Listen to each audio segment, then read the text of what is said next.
Dari warthog, buffalo, probably elephant later. Maybe even some rhino. We're still looking for rhino. But warm days like this, when there's very little water around, it's a good day to see wildlife around the waterholes.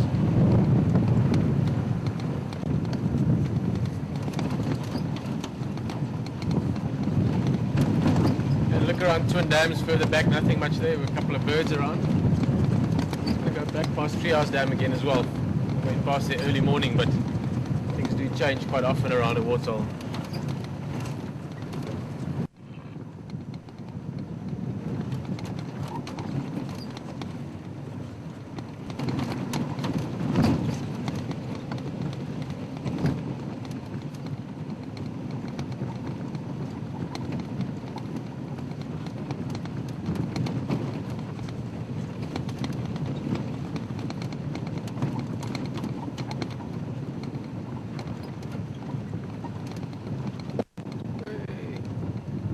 Zebras.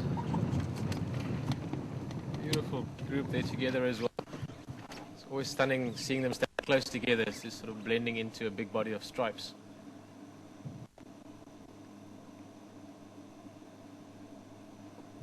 Oh, I spent a bit of time with them.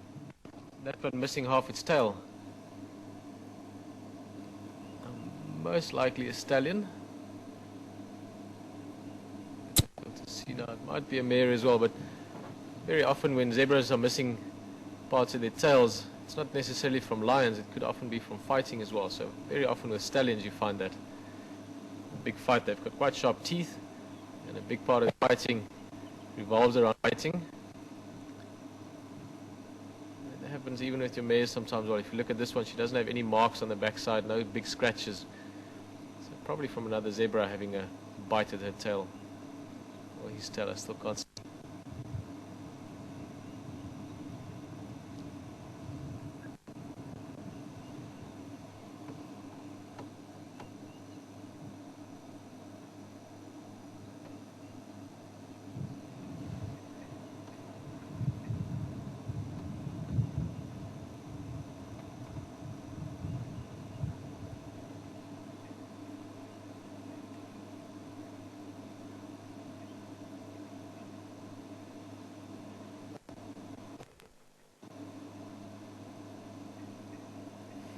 Little Stompy-tail nipped the tail off.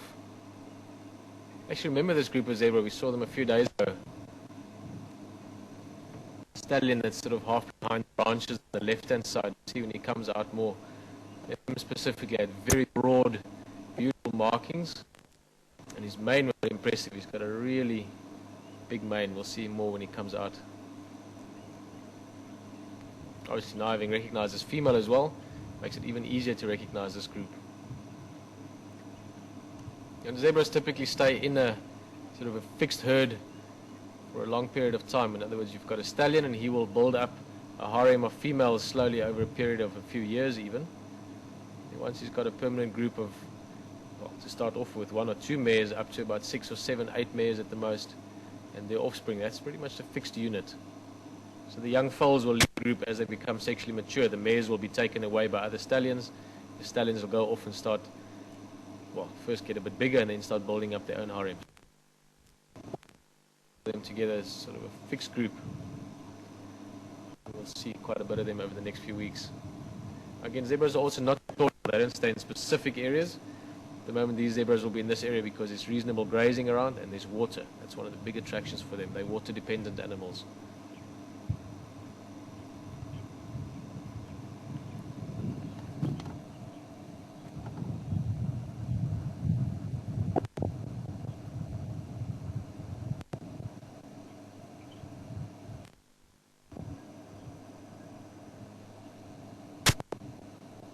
I love their faces, all details around those diamond shapes. Such striking animals to look at.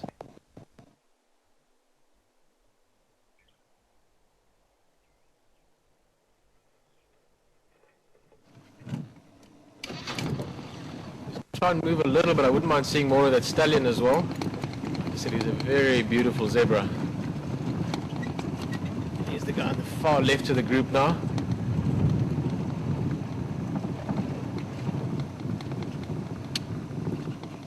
very, very dark, broad black stripes, almost no shadow stripes.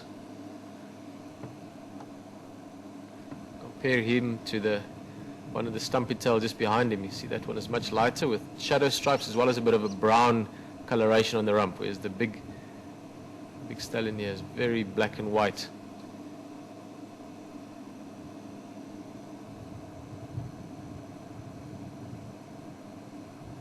And then of course he's got a more stunning than average mane. Maybe that's not said right, but he's got a very impressive mane going on there.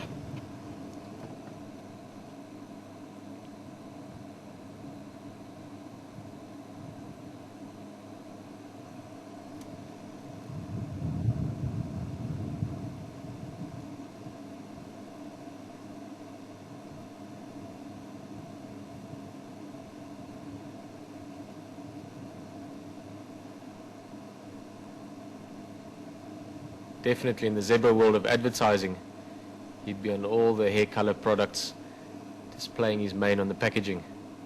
Beautiful black and white.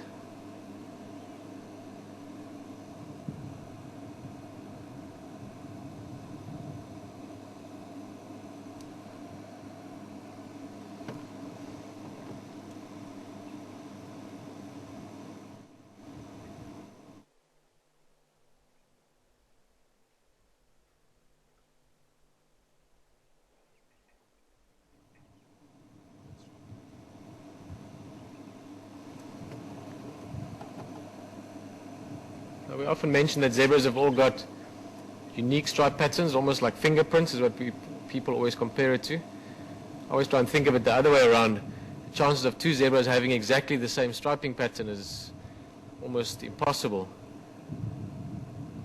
But for them in the herd, they do recognize each other quite easily, the same as we would recognize friends or family. And here's a good example of how different they can look. This guy's got very striking marks on the back, broad stripes, as well as sort of almost white, I don't know how to explain it, white marks that are fully surrounded or encompassed by black.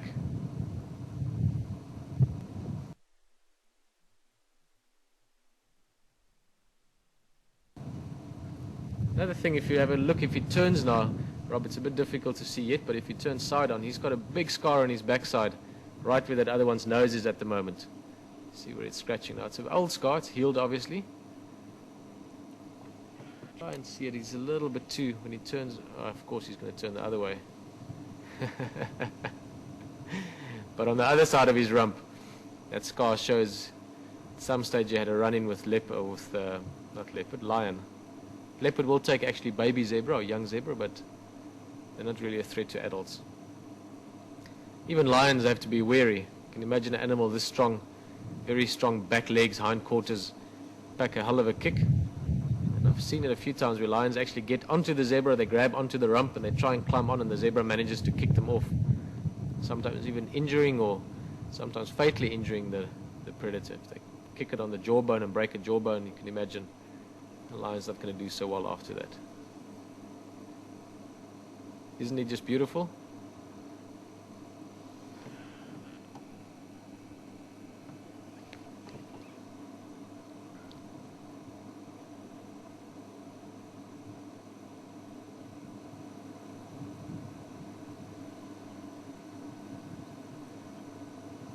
The reason these zebras are all standing sort of as if they're all waiting at the moment, all 5 of them, is that we're quite close to Treehouse Dam, literally 60, 70 yards away. So they're probably waiting around for a drink. They can smell the water, the breeze is coming from that direction.